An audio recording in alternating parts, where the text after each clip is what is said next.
Radhe Radhe everyone. आज की video में हम जानेंगे कि अपने कारोबार को, अपने व्यवसाय को बढ़ाने के लिए, अपने कारोबार में तरक्की के लिए हम विश्वकर्मा भगवान की पूजा कैसे करेंगे। तो देखिए, विश्वकर्मा जयंती हर वर्ष 17 सितंबर को मनाई जाती है और 17 सितंबर को विश्वकर्मा भगवान के साथ साथ हम अपने सारे औजार हथियार जिनसे भी हम काम करते हैं, जिस भी मशीन से या औजारों से काम करते हैं, उनकी सबकी पूजा करते हैं। तो पूजा करने के लिए सबसे पहले हम चौकी लगा लेंगे। जिस कार्यस्थल पर आप काम करते हैं वहीं पर आपको ये चौकी लगानी है। चौकी पर एक हम वस्त्र बिछा लेंगे, पीले या लाल रंग का वस्त्र हम बिछाएंगे। उसके ऊपर थोड़े से फूलों का आसन देकर भगवान विश्वकर्मा की फोटो या मूर्ति, जो भी स्वरूप आपके पास है, उन्हें विराजमान कर लें। अगर आपके पास भगवान विश्वकर्मा की फोटो मूर्ति नहीं है तो आप सुपारी को भी भगवान विश्वकर्मा के रूप में विराजमान कर सकते हैं। उसके बाद हम गणेश जी को विराजमान करेंगे। फिर हमें कलश की स्थापना करनी है। इस पूजा में कलश स्थापना का बहुत महत्व है, तो कलश स्थापना आप जरूर कीजिएगा। इसके लिए तांबे या पीतल का एक कलश ले लेंगे, यानी एक लोटे में हम जल भर लेंगे। उस पर स्वास्तिक बना लेंगे, मोली बांध लेंगे।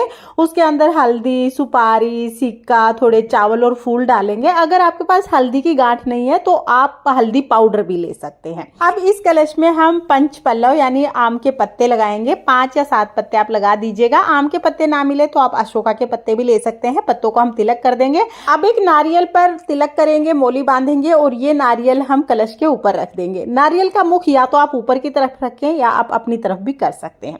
ये सारी चीजें रखने के बाद फिर हम अपने जो भी आपके औजार हैं वो सारे औजार रखेंगे। जिस भी चीज से आप काम करते हैं, जो आपका कमाई का साधन है, जो भी आपके औजार हैं वो सब आप यहाँ पर रख सकते हैं। मैं मोबाइल से और पेन से काम करती हूँ तो मोबाइल और पेन मैं यहाँ पर रख लूंगी। अगर आप बहुत बड़ी मशीनों से काम करते हैं तो ये चौकी आप मशीन के पास रख लीजिएगा और फिर आप वहां पर पूजन कर सकते हैं। आप अपनी सिलाई मशीन वगैरह भी यहाँ पर साइड में रख सकते हैं। इसके बाद पूजा शुरू करेंगे तो पहले घी का दीपक जला देंगे। उसके बाद हाथ जोड़कर विश्वकर्मा भगवान से प्रार्थना करेंगे, हे भगवान, आज मैं आपके निमित्त ये पूजा कर रही हूँ या कर रहा हूँ। आप मेरे रोजगार को, मेरे व्यवसाय को बढ़ाने में मेरी सहायता करें और पूजा में जो कमी रह जाती है उसके लिए मुझे क्षमा करें। ऐसा संकल्प करने के बाद हम जल के छींटे लगाकर सभी को स्नान करा देंगे। उसके बाद सभी को हम तिलक करेंगे। तो यहाँ पर पहले हम रोली से तिलक कर देंगे, फिर चंदन से तिलक करेंगे। गणेश जी को, विश्वकर्मा भगवान को, फोटो में विराजमान सभी देवी देवताओं को तिलक करेंगे। साथ में कलश को भी हम तिलक कर देंगे। कलश पर स्वास्तिक हमने पहले ही बना दिया था। उसके बाद फिर हम अक्षत यानी चावल समर्पित कर देंगे। वस्त्र के रूप में फिर हम कलावा समर्पित करेंगे। आप वस्त्र के रूप में कलावा समर्पित कर दीजिए। अगर आपके पास जनेऊ है तो आप जनेऊ समर्पित कर दीजिए। जनेऊ नहीं है तो कोई बात नहीं, सिर्फ कलावा भी समर्पित कर सकते हैं। इसके बाद हम फूल समर्पित करेंगे। तो जो भी फूल आपको मिल जाए वो फूल आप विश्वकर्मा भगवान को समर्पित करें। फूल माला मिलती है तो फूल माला भी समर्पित करें। इस तरह से गणेश जी का, विश्वकर्मा भगवान का और कलश का पूजन करने के बाद हमें अपने औजारों का पूजन करना है। तो औजार जो भी हैं, जो भी मशीन वगैरह जो भी औजार हैं, उनको हम तिलक करेंगे, अक्षत समर्पित करेंगे, फूल समर्पित कर देंगे।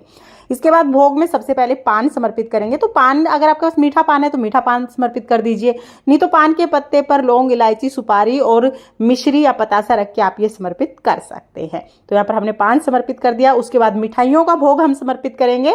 मिठाइयों का भोग आप इतना समर्पित कीजिएगा कि सब में प्रसाद के रूप में वो बट जाए। तो यहाँ पर किसी भी मिठाई का भोग आप समर्पित कर सकते हैं। साथ में हम ऋतु फलों का भोग भी समर्पित कर देंगे। इसके साथ ही 1 लोटा जल समर्पित करेंगे और फिर पूजा में कोई कमी ना रह जाए इसके लिए हम दक्षिणा समर्पित कर देंगे। यथासंभव दक्षिणा समर्पित करने के बाद अपने सीधे हाथ में थोड़े से फूल या तो चावल लेकर हम विश्वकर्मा भगवान की कथा सुनेंगे।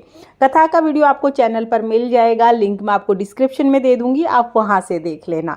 कथा सुनने के बाद जो हमने फूल लिया है वो फूल हम विश्वकर्मा भगवान को समर्पित करेंगे और थोड़े से फूल हम जल के लोटे में डाल देंगे। इस तरह से जो कथा है वो पूर्ण हो जाएगी। फिर हम धूप दीप दिखाकर बहुत ही प्रेम पूर्वक आरती करेंगे।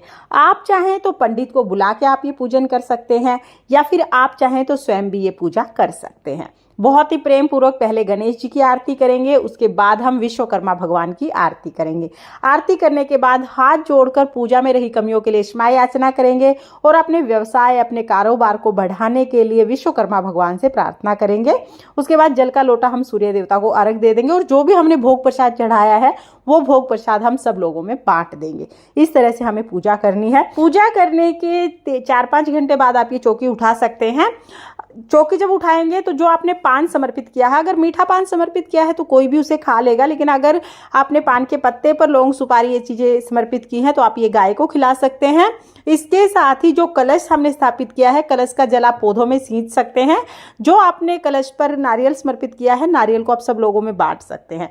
जितने भी फूल पत्ते आपने चढ़ाए हैं पूजा में, उन सबको आप पौधों में डाल दीजिएगा, पौधों में खाद बन जाएगा।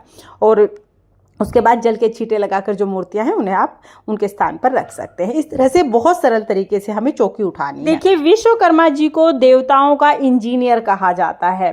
विश्वकर्मा भगवान व्यवसाय में बढ़ोतरी करते हैं, तो आप भी जो भी कारोबार करते हैं उसके निमित्त आप विश्वकर्मा भगवान का पूजन 17 सितंबर को जरूर करें। आपको ये सरल पूजा विधि कैसी लगी कमेंट करके जरूर बताना। और अगर ये वीडियो आपको पसंद आई हो, वीडियो आपके लिए थोड़ी बहुत भी यूजफुल हो, तो प्लीज़ वीडियो को लाइक कर देना। हम महिलाएं घर में तीज त्योहार कैसे करते हैं ये देखने के लिए मेरे चैनल को सब्सक्राइब कर लेना। फिर मिलते हैं किसी और वीडियो में, तब तक के लिए जय विश्वकर्मा भगवान। राधे राधे।